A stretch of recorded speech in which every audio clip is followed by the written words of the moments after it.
Hey, good morning, brethren. We're so glad to have you this week with us. We have a word from God for this entire week. We start our prayer and fasting on yesterday, and oh my goodness, our service yesterday was such an awesome experience. We thank God for His Spirit moving just at the right time to give assurances and movement.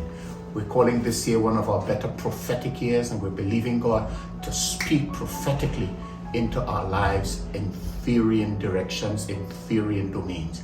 And we're holding God to His word. Allow me to read from the book of Luke chapter 18, beginning at verse 1. It says thus, "And he spake a parable unto them to this end, that men ought always to pray and do not to faint, saying, There was in a city a judge, which feared not God, neither regarded man. And there was a widow in that city, and she came unto him, saying, Avenge me of mine adversary.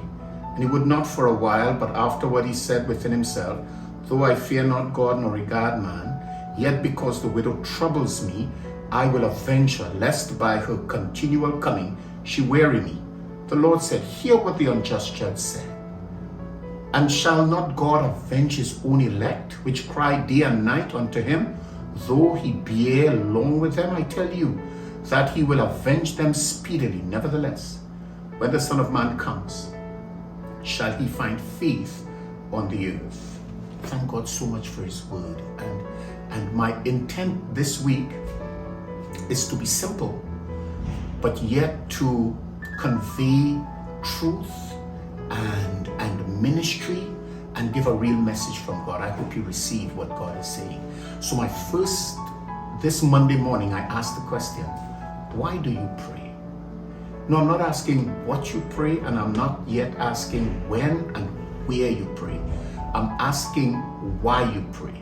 Because the why of your prayer is so very important. Because if the reason you're praying is so that we might just get things, or we might show people how much we could put words and phrases and terms together, how well we know the Bible and how we could incorporate it in how we speak, then you've missed it. Prayer was really intended so that man would have an intimate opportunity to interact with God. And so the reason we pray is so that we might know Him. The challenge is God is spirit, and we're flesh and soul and spirit. So there are some added things around us and in us that act as distractions and can in truth and in fact really mess with us.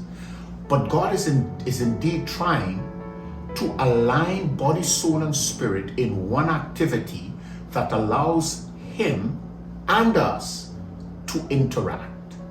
So while my physical lips and tongue and vocal cords align itself with my mind that understands His word and now engages my spirit where real connection with God happens, then I'm able to have a moment with God. And that intimacy is rich, purposeful, directive. That moment is what we live for.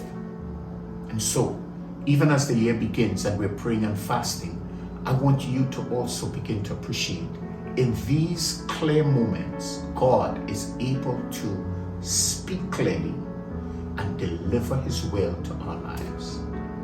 I hope you're praying today. I hope you're going to take some time to do more of it, where that alignment with God and man becomes potent. God bless you.